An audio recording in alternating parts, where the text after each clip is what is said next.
Né pour transformer des vies, le révérend Alain Patrick Tsenge est le fondateur des ministères ACER. Président et producteur de la chaîne Évangile TV, il est également animateur principal de l'émission Pendule à l'heure. Bienvenue à l'émission Pendule à l'heure. Conférencier à succès, l'un de ses messages clés est la formation des disciples et la formation des fils spirituels. Son investissement dans ses fils spirituels est ce qui fait de lui aujourd'hui un père respecté partout dans le monde. Auteur de plusieurs ouvrages, il défend en l'occurrence le message de la foi. Ta foi, c'est être sûr. Croit en la prospérité. Quand tu donnes l'offrande, Dieu t'apparaît en rêve, il dit qu'est-ce que tu veux. Et en la santé divine. Tous étaient guéris. Orateur apprécié pour ses messages directs et dynamiques, son ministère est accompagné par la manifestation des dons de guérison et de révélation. Mesdames et messieurs, veuillez accueillir l'homme de Dieu, l'apôtre Alain Patrick Tsenge.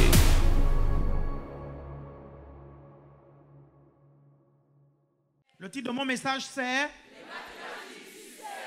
Le titre de mon message c'est... Les mathématiques du succès. Amen. Les mathématiques du succès. Si je dis les mathématiques du succès, ça veut dire que soit dans le succès, il y a des mathématiques, soit le succès respecte les principes que les mathématiques respectent. Est-ce que vous me comprenez attentivement? Ça veut alors dire que si le succès a des mathématiques, ça veut dire que les mathématiques sont importantes. Est-ce que quelqu'un me suit ici? Ça veut dire que les mathématiques ont leur utilité. Est-ce que quelqu'un me suit ici? Est-ce que vous me comprenez? Est-ce que vous arrivez à comprendre que vous ne pouvez pas être premier de votre classe si vous négligez certaines matières? Est-ce que quelqu'un arrive à comprendre ça? La Bible dit, vous serez la tête et non la queue. Quand la Bible dit, vous serez la tête et non la queue, c'est que la Bible veut que nous soyons premiers. Est-ce que quelqu'un me suit ici? Et tu ne pourras pas être premier s'il y a des matières que tu négliges. Est-ce qu'il y a quelqu'un qui me comprend ici? C'est important que vous puissiez comprendre ce que je vous dis là, parce que la majorité d'entre vous, vous êtes élèves, vous allez passer des examens, vous allez certainement, certains d'entre vous, vous avez déjà passé le bac, ou certains d'entre vous, vous allez passer des examens à la fac, ou certains d'entre vous, vous n'avez pas encore passé le bac. Mais vous ne serez jamais un témoignage vivant si vous n'êtes pas premier de votre classe. Est-ce que quelqu'un me suit ici? Écoutez-moi bien. La raison pour laquelle vous étudiez les mathématiques en classe, c'est pour développer une certaine logique. Les mathématiques sont utiles. Que vous aimiez les mathématiques ou pas, après avoir écouté mes 3 ou 4 prédications, je voulais dire, de ce matin, tu vas aimer les mathématiques. Est-ce qu'il y a quelqu'un qui me suit ici? Maintenant, je n'ai pas la prétention de vous donner un cours de mathématiques. Je ne suis pas mathématicien, je suis pasteur. Mais en tant que pasteur, j'utilise les mathématiques. Non, est-ce qu'il y a quelqu'un qui me suit ici? Est-ce que vous me suivez attentivement? Écoutez-moi bien, tous les grands penseurs, tous les philosophes des temps antiques ont utilisé les mathématiques. Et c'était des mathématiciens. Descartes était un mathématicien. Platon était un mathématicien. Est-ce que vous comprenez? Tous les philosophes étaient des mathématiciens. Il y a une raison à cela. Est-ce que vous me suivez? Vous me suivez? Même Pascal, il était un mathématicien, si je ne me trompe pas. Blaise Pascal, il était un mathématicien, si je ne me trompe pas. Pourquoi dans la formation des savants, pourquoi dans la formation des penseurs, des personnes qui ont influencé l'idéologie du monde moderne, il y avait les mathématiques et il y a les mathématiques? Pourquoi? Et je peux vous dire que beaucoup d'entre vous, vous êtes pauvres parce que vous avez négligé les mathématiques. Tu ne peux pas être riche si tu ne sais pas calculer. Quelqu'un me suit ici? Regardez, je vais vous prendre un exemple très simple. J'ai lancé un restaurant, vous comprenez, au Gabon, et j'avais mis plusieurs gérants. Tu comprenez? Vous comprenez? L'un des gérants que j'avais mis faisait des déficits dans ce restaurant. Tout simplement parce qu'il ne maîtrisait pas la règle de 3. Est-ce qu'il y a quelqu'un qui me suit ici? Tout simplement parce qu'il ne maîtrisait pas la règle de 3. Je vais vous dire une chose. Vous voulez être riche, il faut vous réconcilier avec les calculs. Est-ce qu'il y a quelqu'un qui me suit ici? Tu ne peux pas être riche sans calculer ton argent. Et parfois, pour calculer ton argent, il y aura des formules mathématiques que tu devras utiliser. Des formules très simples. Comment calculer son bénéfice? Le prix de revient, c'est quoi? Est-ce que vous me suivez attentivement? À un moment donné, lorsqu'il y aura beaucoup d'argent, vous allez utiliser d'autres formules. Parce que, regardez, dans les mathématiques, il y a plusieurs disciplines. Vous suivez? Il y a l'algèbre, il y a la géométrie, il y a beaucoup d'autres disciplines dans les mathématiques. Et il y a des disciplines qui utilisent les mathématiques. La physique utilise les mathématiques. La chimie utilise les mathématiques. Même la biologie utilise les mathématiques. Quelqu'un me suit ici? Et Dieu lui-même, il utilise les mathématiques. Est-ce que vous me comprenez? Quand vous lisez toute la Bible, vous voyez comment Dieu utilise les mathématiques. Dans les mathématiques, il y a les nombres. Est-ce que vous me suivez? Et les nombres vont vous permettre de calculer le degré d'influence de quelqu'un ou le degré d'abondance de quelqu'un. Quelqu'un me suit ici? Si les nombres ne sont pas importants dans votre société, pourquoi l'influenceuse qui a 1 million de vues est plus importante que l'influenceur qui a 500 vues? Pourquoi ils mettent ce chiffre? C'est pour calculer l'abondance. Quelqu'un me suit ici? Donc, les chiffres ont une raison d'être. Si les chiffres ont une raison d'être dans notre vie, les mathématiques ont aussi une raison d'être dans notre vie. Et cette raison, ces choses-là ne sont pas là pour rien. Regardez, je vais vous prendre un exemple très simple. Vous savez, my God, j'ai tellement de choses à vous dire. Oh là là. J'ai tellement de choses à vous dire. J'ai tellement de choses à vous dire. Je vais poser les bases. Vous savez, ce n'est pas parce que vous entendez PPM que ça veut dire que dès la première prédication ou de la deuxième prédication, je vais vous faire crier, je vais vous faire sauter. Parce que ça ne sert à rien de vous faire crier, vous faire sauter si vous ne comprenez pas pourquoi vous sautez, vous criez. Quelqu'un me suit ici? Parce qu'il y en a qui crient et qui sautent par suivisme. Ils ne comprennent pas ce qui a été dit. Il y en a, vous savez, on dit quelque chose, ils crient Amen. Après, il a dit quoi? Est-ce que vous comprenez? Vous me suivez attentivement? Le but, ce n'est pas ça. Le but, c'est que vous puissiez comprendre quelque chose d'extrêmement important. OK? Est-ce que vous me suivez attentivement? Donc, c'est important que vous compreniez que, en fait, Dieu a créé l'univers avec des lois, des principes et des vérités. Des lois scientifiques, des lois économiques, des lois socio-économiques. Est-ce que vous me comprenez ça? Vous êtes toujours avec moi? Et quand Dieu a créé l'univers, il a créé l'univers avec le respect des lois mathématiques. Ce ne sont pas les mathématiciens qui ont créé les mathématiques. Les mathématiciens n'ont fait que découvrir les vérités mathématiques. Quelqu'un me suit ici? C'est important que vous compreniez que les scientifiques ne créent rien, ils ne font que découvrir ce que Dieu a créé. Est-ce que vous me suivez attentivement? Ça, c'est important que vous puissiez comprendre ça. Amen? Vous me suivez? Donc, c'est en faisant des recherches sur l'univers, sur la science, sur la façon dont le monde est créé. Vous suivez? Dieu a créé la Terre et ils vont découvrir la dimension de la Terre, le diamètre de la Terre. OK? Ils vont découvrir comment on appelle ça? Les superficies des continents et des pays. Vous suivez? Ce n'est pas la découverte qui amène la création. C'est parce qu'il y a eu la création qu'il y a eu la découverte. Est-ce que quelqu'un me suit ici? Il faut d'abord la création pour qu'on découvre. Est-ce que vous me suivez attentivement? Aujourd'hui, il y a beaucoup de lois mathématiques, physiques qui ne sont pas encore découvertes. Pourquoi? Parce que l'univers est immense. Les scientifiques disent même que l'univers ne fait que grandir. Vous vous rendez compte? Regardez, il y a le premier ciel, le ciel atmosphérique. Il y a le deuxième ciel, le cosmos, là où il y a l'univers. Et il y a le troisième ciel, la demeure de Dieu. Et la Bible dit que Dieu habite dans le troisième ciel. Quelqu'un me comprend ici? Et si Dieu habite dans le troisième ciel et que c'est Dieu qui a créé l'univers, Donc l'univers tient dans la main de Dieu comme ça. Malgré la grandeur de l'univers, l'univers tient dans la main de Dieu. Maintenant, si tu n'arrives pas à imaginer la taille de la Terre, tu n'arrives pas à imaginer la taille de la distance de la Terre entre le Soleil, tu n'arrives pas à imaginer la taille de notre système solaire, tu n'arrives pas à imaginer la taille des galaxies, tu n'arrives pas à imaginer les années-lumière. Est-ce que vous comprenez ça? Est-ce que tu penses que tu peux imaginer la grandeur de Dieu? Est-ce que tu penses que... Et vous savez, le mystère dans ça, c'est que ce Dieu grand a décidé d'habiter en toi. Je ne sais pas si quelqu'un comprend quelque chose. Est-ce que vous arrivez à comprendre quelque chose dans ça? Est-ce que quelqu'un comprend? My God, c'est compliqué à comprendre toutes ces choses-là. C'est l'une des raisons pour lesquelles moi j'aimerais te dire que c'est un blasphème, vous comprenez, pour le grand Dieu de te considérer petit alors que ce grand Dieu habite en toi. My God. My God. Y a-t-il quelqu'un qui me suit ici? Vous me suivez?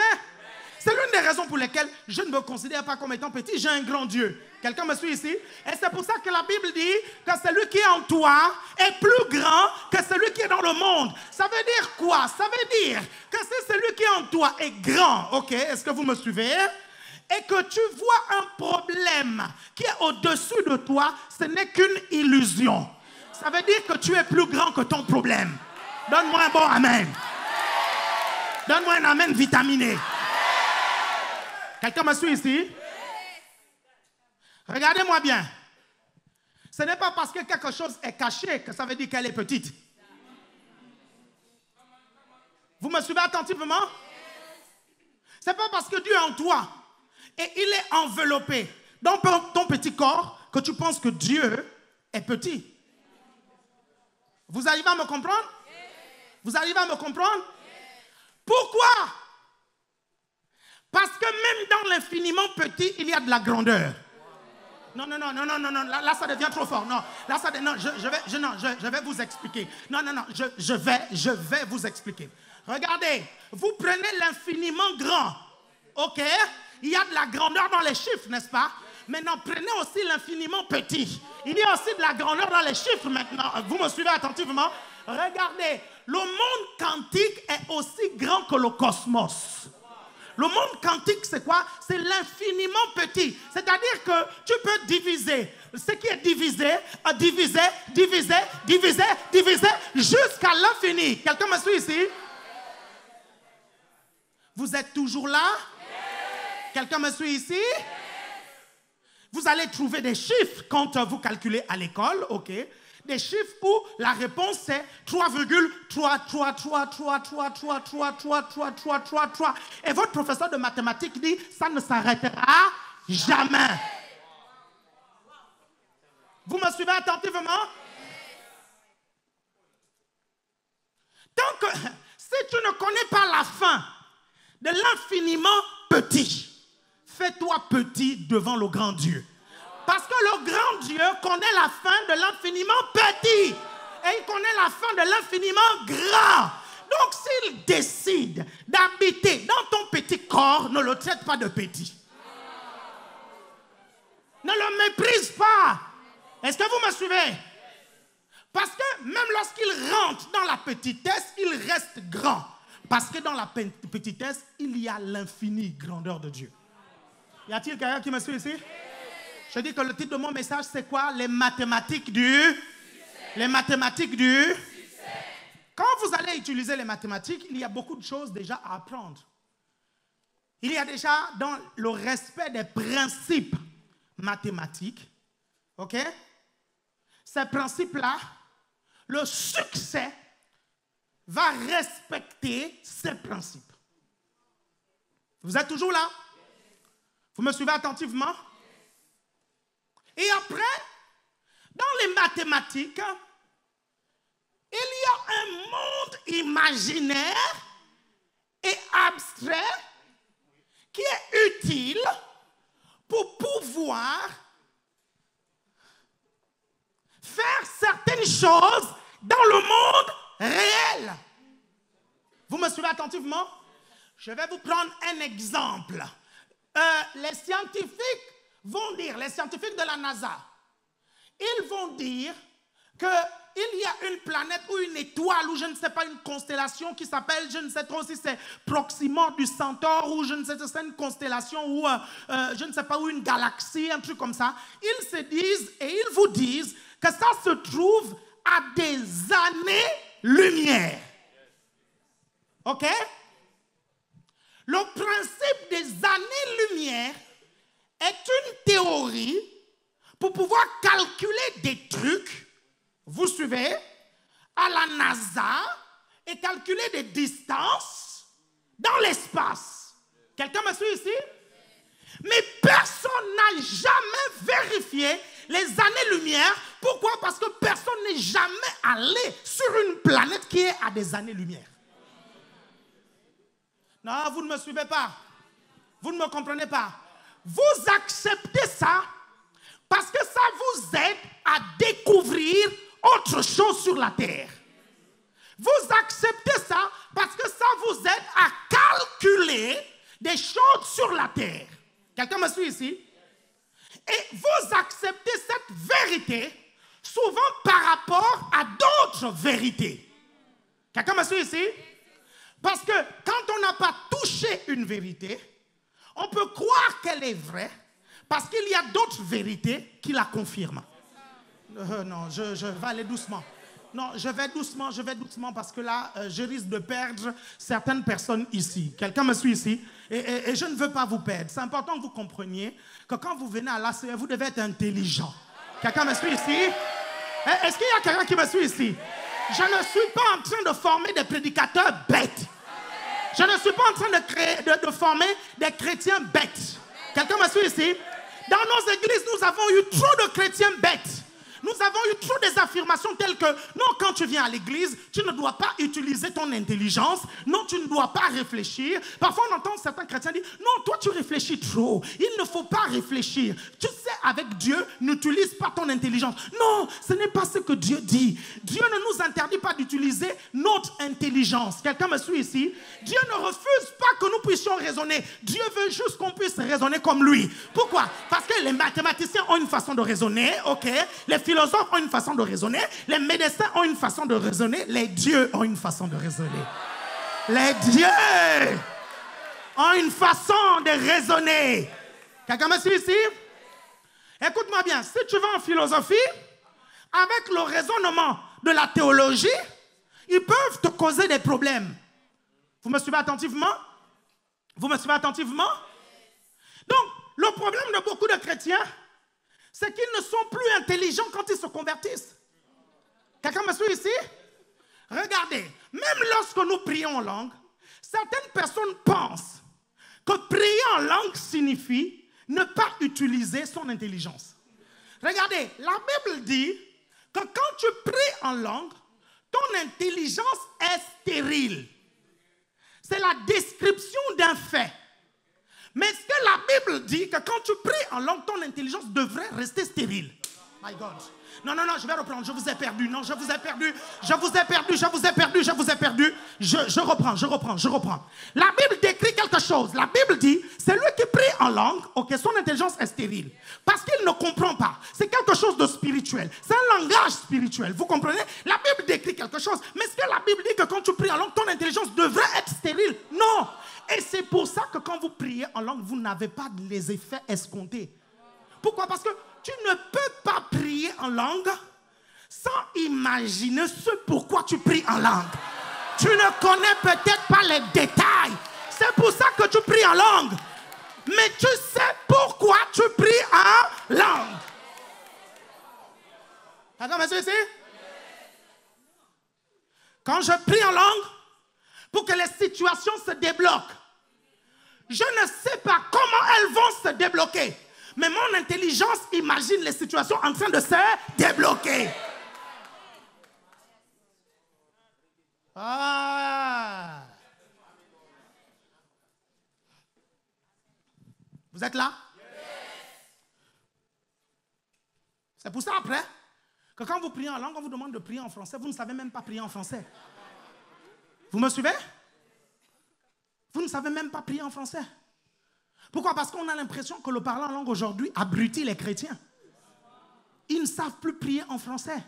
Parce qu'ils ont lu la Bible dit celui qui prie en langue, son intelligence est stérile, et ils pensent que le verset veut dire que celui qui prie en langue, son intelligence devrait rester stérile. C'est deux choses différentes. Et c'est comme ça que nous nous méprenons sur les propos de Dieu. Quelqu'un me suit ici? La Bible dit, je prierai par l'esprit, mais je prierai aussi par l'intelligence. L'homme est en 3 dimensions. Si tu veux réussir sur cette terre, tu es obligé d'utiliser les 3 dimensions. Tu pries en langue pour développer ton esprit, ok? Vous me suivez attentivement? Tu étudies la parole de Dieu, tu lis les livres, tu étudies les livres, tu raisonnes pour développer ton intelligence, afin que tu mettes en pratique certaines vérités dans le monde physique. Et c'est la même stupidité que vous retrouvez dans les églises où les gens sont très mal habillés, ils sont tous moches. Pourquoi? Parce que je suis sérieux lorsque je le dis. Je suis sérieux lorsque je le dis. Pourquoi? Parce que les gens ne font pas la différence entre le corps et la chair. La Bible condamne la chair, la Bible n'a jamais condamné le corps. Vous me suivez attentivement? La Bible ne vous demande pas de maltraiter le corps. Vous maltraitez votre corps, vous allez mourir vite. La Bible demande d'entretenir votre corps. Et les œuvres de la chair ne sont pas que corporelles. La majorité des œuvres de la chair sont le fruit de votre âme qui n'est pas renouvelée. Est-ce qu'il y a quelqu'un qui me suit ici? Si tu me suis, dit, on te suit bien. Donc, si tu penses réussir tes finances, réussir ta vie, rien qu'en priant en langue et en ayant une intelligence stérile, tu vas échouer. C'est pour ça que beaucoup de chrétiens échouent. Vous me suivez attentivement? Lorsque je recherche des solutions, mes chers frères et sœurs, je me mets à prier en langue et mon intelligence tourne. Vous comprenez ça? Je prie en langue. Pourquoi? Regardez, mes 3 dimensions cherchent les solutions. Mon esprit prie en langue. Mon intelligence réfléchit.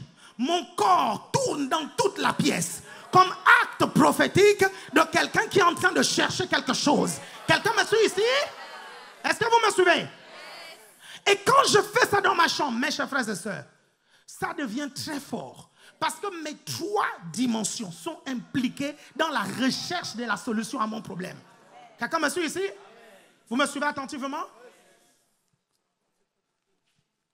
Le succès, ce n'est pas que l'esprit. Le succès, c'est l'esprit, l'âme et le corps. Vous me suivez attentivement? Je vous ai dit quoi il y a 3 semaines? Je vous ai dit qu'il y a une différence entre l'image et l'intégrité. Je vous ai dit que si vous cherchez l'intégrité, vous allez attirer Dieu. Parce que l'intégrité, c'est le cœur. Mais vous voulez attirer l'argent, c'est l'image. Est-ce que vous me suivez? C'est l'image. Ça veut alors dire que si tu cherches Dieu et que tu ne travailles pas ton image, tu ne travailles pas ton apparence, sur cette terre des hommes, les portes te seront fermées. Y a-t-il quelqu'un qui me suit ici? Vous me suivez attentivement? Vous êtes toujours là? Le titre de mon message, c'est quoi? Les mathématiques du succès. Et je suis en train de vous dire que c'est important de comprendre les mathématiques parce que les mathématiques ont une logique, n'est-ce pas? Même Jésus était un mathématicien. Essayez de me faire comprendre et de me faire accepter que quelqu'un puisse être un charpentier sans comprendre que lorsque 2 droites sont parallèles, toute parallèle à l'une est parallèle à l'autre.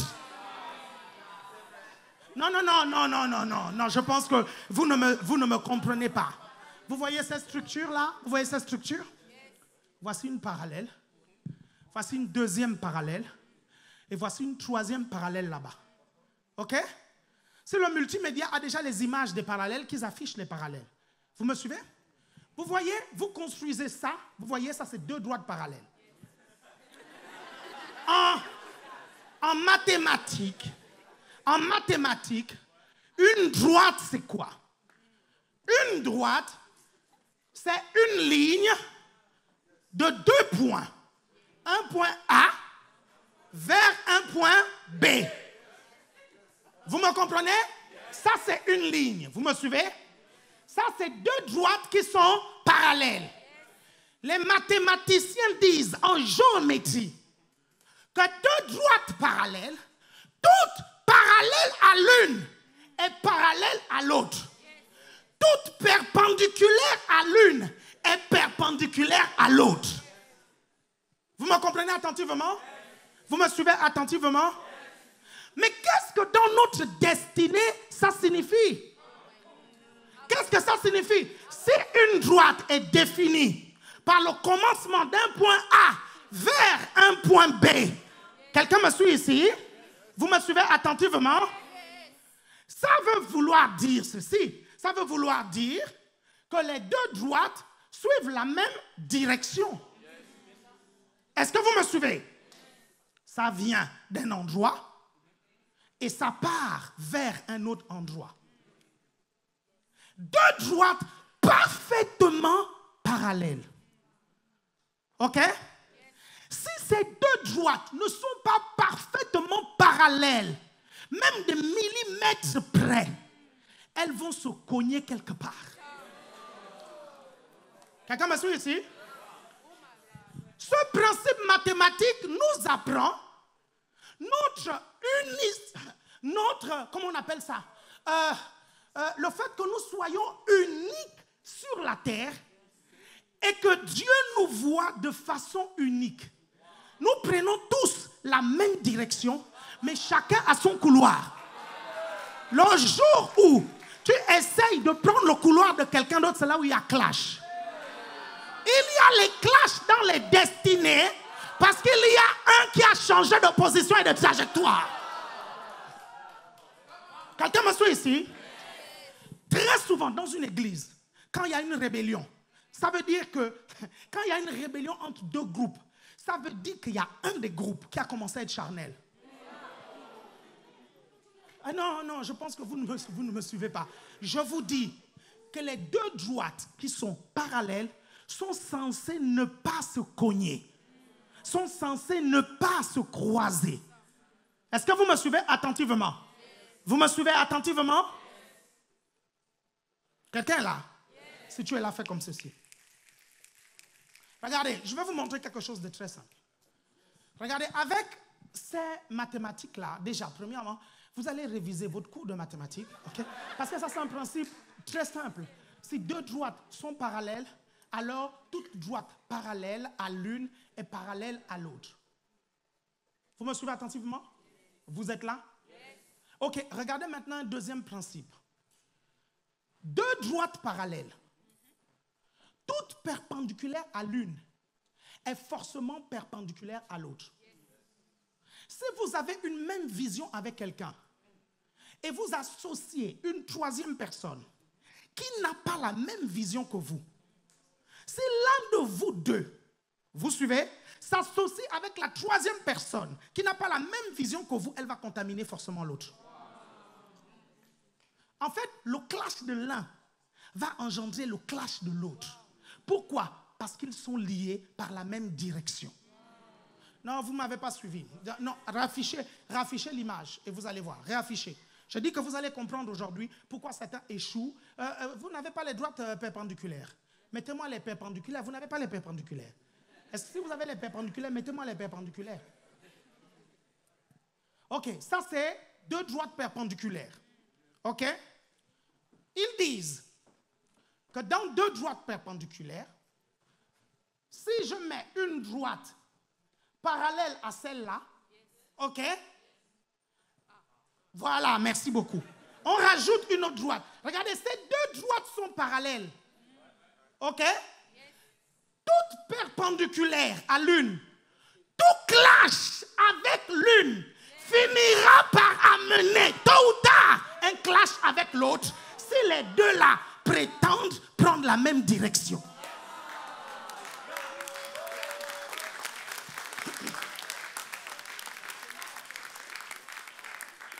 Si tu continues à fréquenter les charnels qui ne croient pas en la vision de l'ACER, il va finir, il y aura un jour clash entre toi et moi.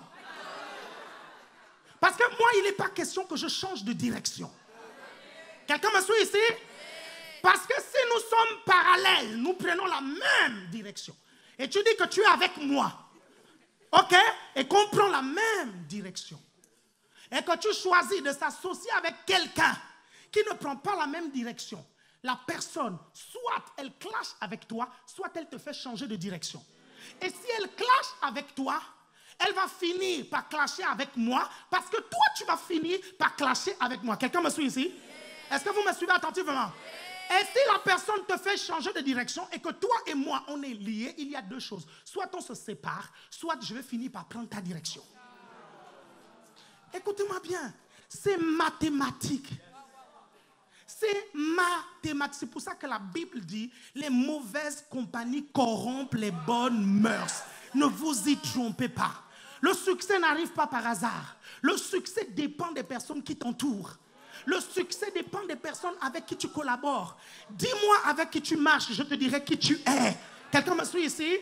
Ce n'est pas une question de non, j'attends d'abord. Est-ce que quelqu'un me suit ici? Ce n'est pas ça en fait. Tout est une question de direction.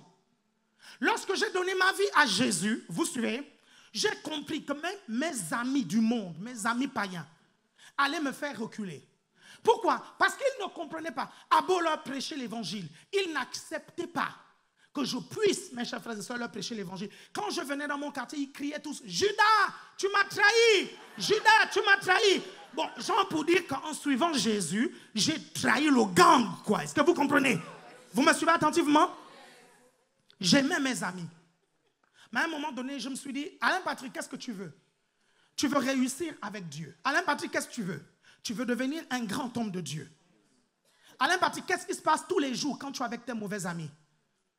Tu repars le soir et tu dis, Seigneur, je viens encore te demander pardon. À un moment donné, Dieu a une direction. Alain Patrick, soit parallèle avec la direction de Dieu.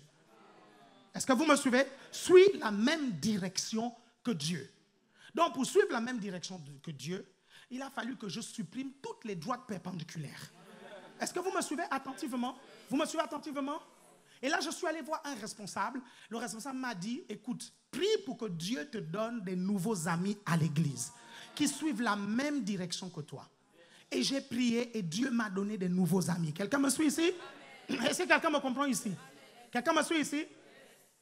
Regardez, vous ne pouvez pas prétendre rechercher la prospérité et vous marchez avec des personnes qui ne croient pas en la prospérité, qui ne recherchent pas la prospérité. Ces personnes sont médiocres, elles sont, je ne sais pas, elles sont broques dans leurs pensées, ok? Et elles ne veulent pas changer. Je ne vous parle pas de ces personnes qui veulent changer.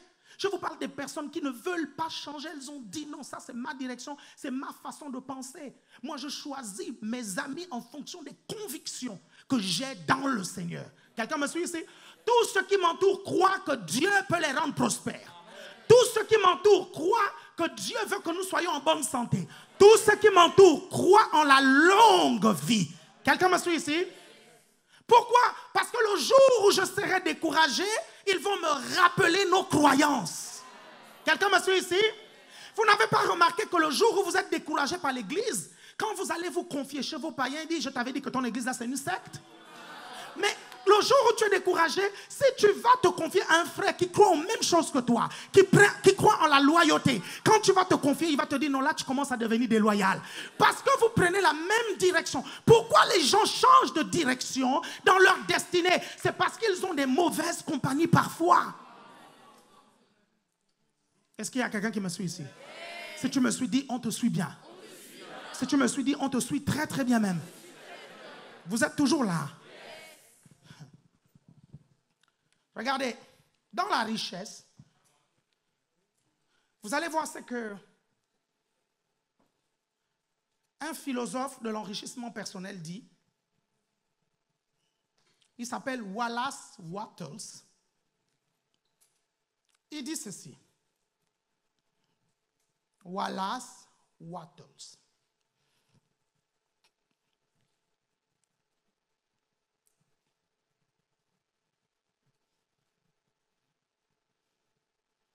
Voilà, tu es où?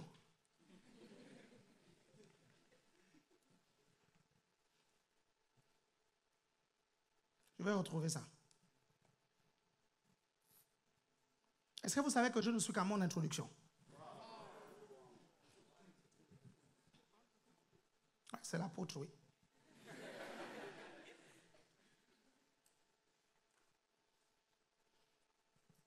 Dans son livre, La science de l'enrichissement, que vous pouvez trouver gratuitement sur Internet, gratuitement, vous tapez La science de l'enrichissement, Wallace Wattles, il dit ceci: il existe une science de l'enrichissement.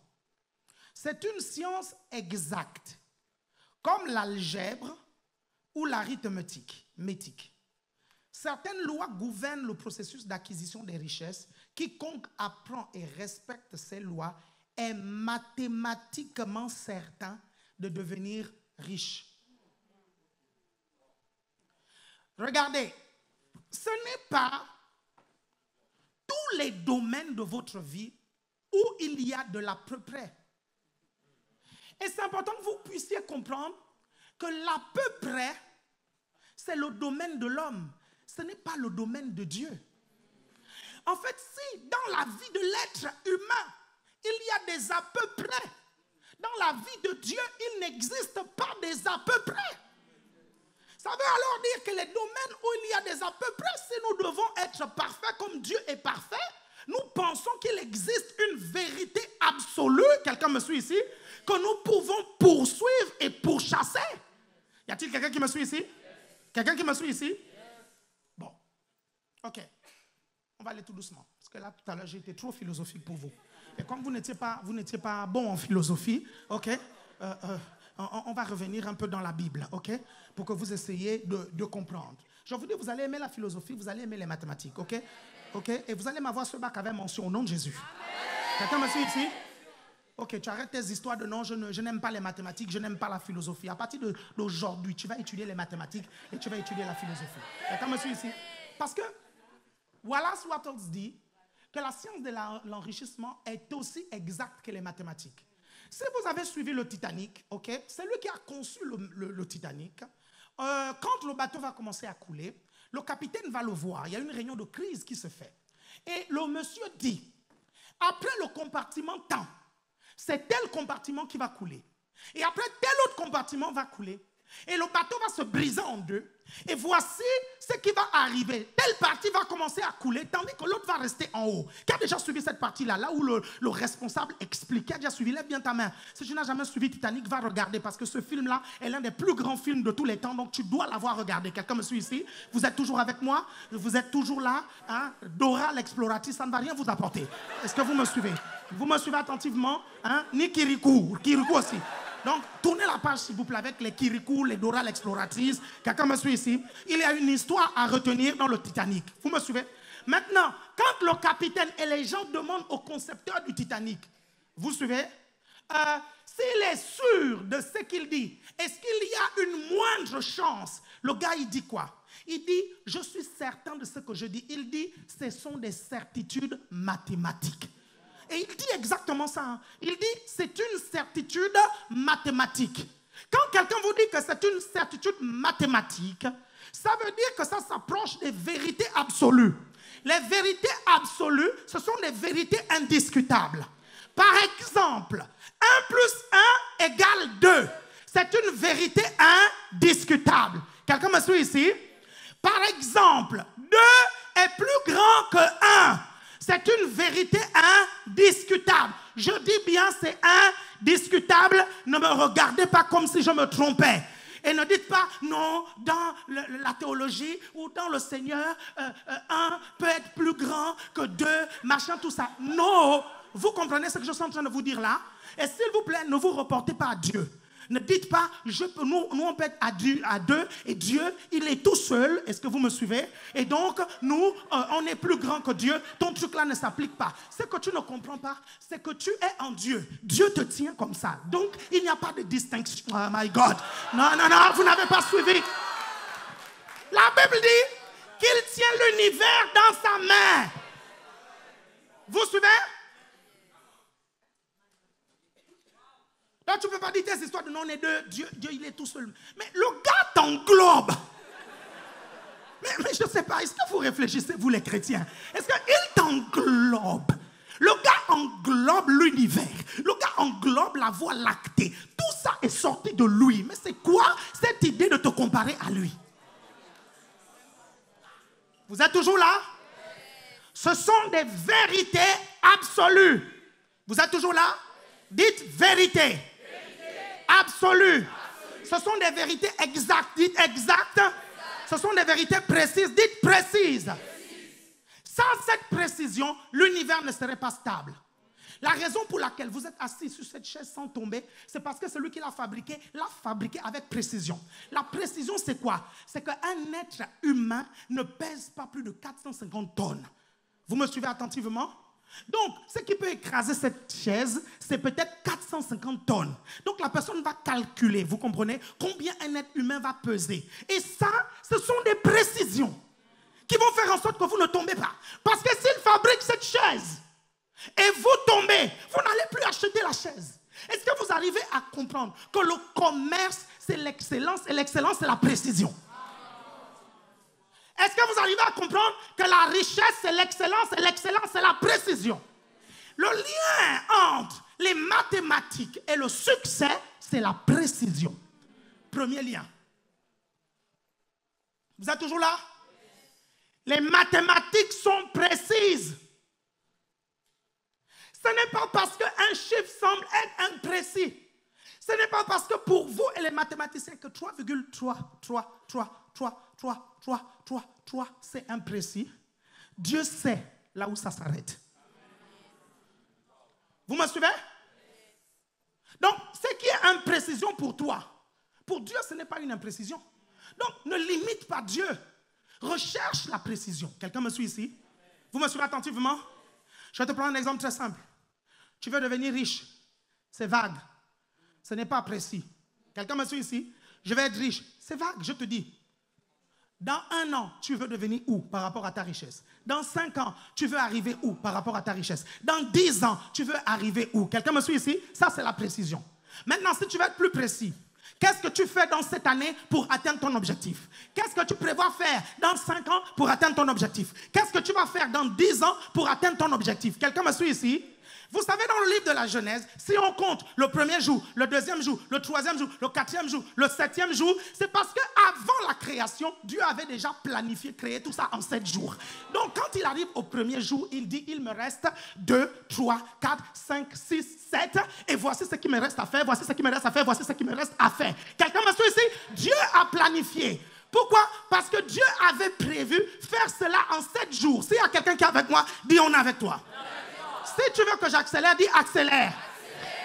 Jésus va se retrouver devant le temple. Parce que pour calculer le temps, c'est important que vous compreniez, mes chers frères et sœurs, que vous devez avoir des notions mathématiques aussi. Jésus se retrouve devant le temple avec ses disciples. Et les disciples vont admirer le temple. Ils vont dire, il est beau ce temple. Quelqu'un me comprend ici? Et il va dire, ce temple va être détruit, etc., etc. Il fera allusion à la prophétie où Titus va détruire le temple. Est-ce que vous me suivez? Ça, c'est l'un des premiers épisodes où Jésus se retrouve devant le temple. Vous êtes toujours là? Vous êtes toujours là? Il y a un autre épisode où Jésus va entrer dans le temple et il va chasser les marchands du temple. Vous avez déjà lu ça? Et les marchands du temple vont lui dire, quel miracle veux-tu nous montrer en faisant tout ce que tu fais? Jésus dit, détruisez ce temple et en 3 jours, je le reconstruirai. Vous vous rappelez de ça, n'est-ce pas? Vous vous rappelez de ça, n'est-ce pas? Et la Bible dit que ceux qui étaient là ont cru qu'il parlait du temple physique. Ok? Et je parie que vous-même, sans précision de qui que ce soit, vous aurez cru qu'il parlait du temple physique. Même moi, j'aurais cru qu'il parlait du temple physique. Vous êtes toujours là? Dis à ton voisin, attache ta ceinture parce qu'on va aller profondément maintenant. Ok? Dis-lui, c'est la dernière minute, mais on va aller en profondeur. Vous me suivez attentivement? Regardez, ce sont les évangiles qui vont nous préciser que Jésus parlait de son corps, qu'il ne parlait pas du temple. Est-ce que vous me comprenez? Vous me suivez attentivement? Mais l'évangile selon Alain Patrick, et vous allez me critiquer, vous suivez ça? Dit que Jésus parlait de son corps, mais il parlait aussi du temple. Et je vais vous expliquer. Qu'est-ce qui est difficile? Jésus a tout simplement dit que si je peux revenir à la vie, vous pensez que c'est la construction de ce temple que je ne peux pas faire en 3 jours? En fait, Jésus n'était pas en train de dire qu'il ne pouvait pas construire ce temple en 3 jours. Jésus était en train de donner une vérité qui était au-dessus de l'autre vérité. Jésus était en train de dire qu'en fait, ce qui est impossible pour vous, vous suivez, n'est pas impossible pour moi. Vous suivez?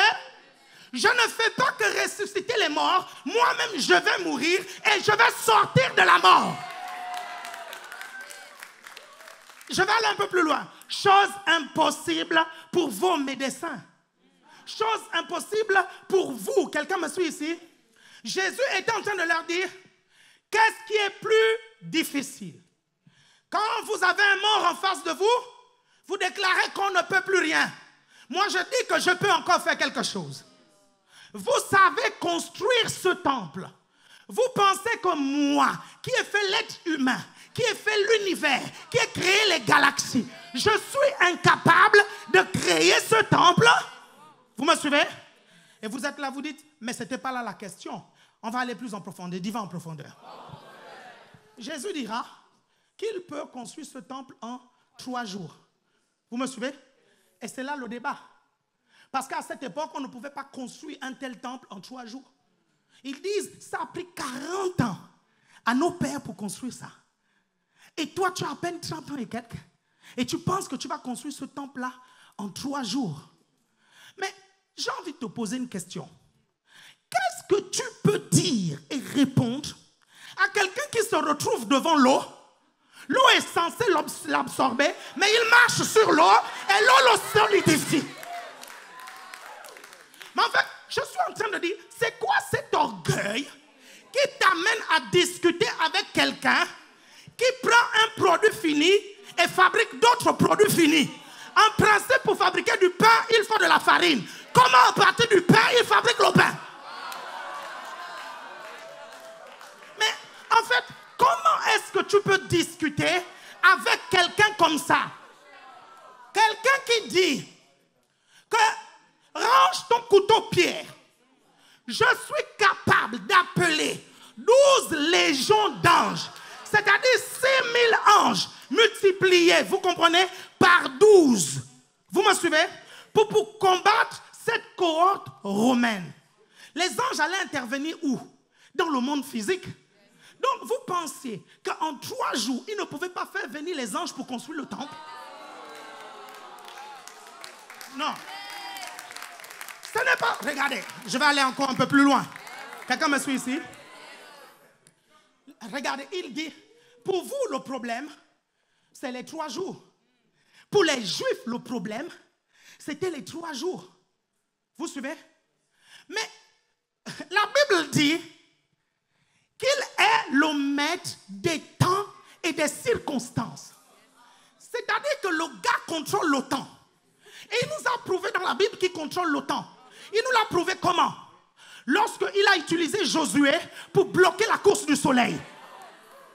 Non, je ne sais pas si vous me suivez. Il nous a prouvé dans la Bible qu'il pouvait stopper la course du soleil.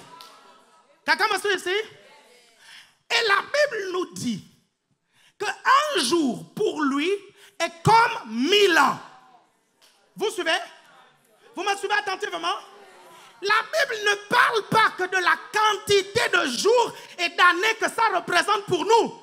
La Bible parle dans ce passage biblique aussi de la capacité divine. Ce verset biblique veut dire, ce que toi, tu prends 1000 ans à faire, je peux le faire en 1 jour.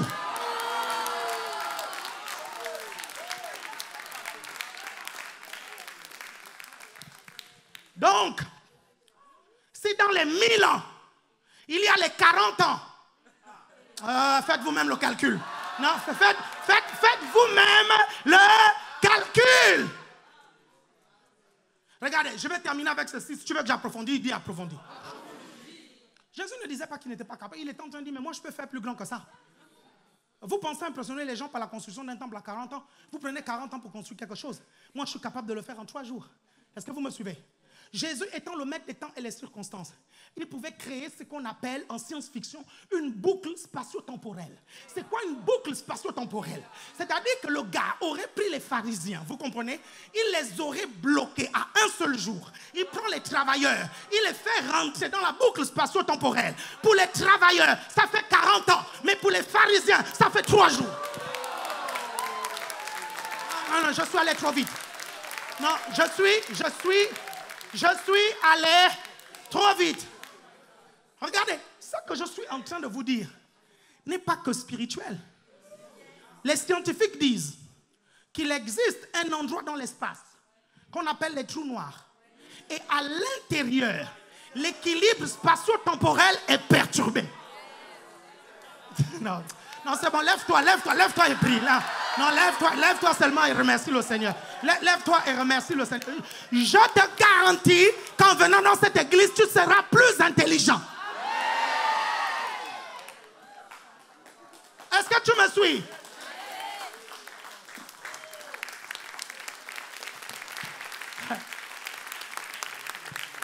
Dis après moi, Seigneur, je déclare que je suis intelligent.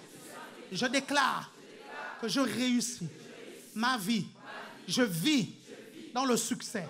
Je ne néglige pas les lois et les principes du succès.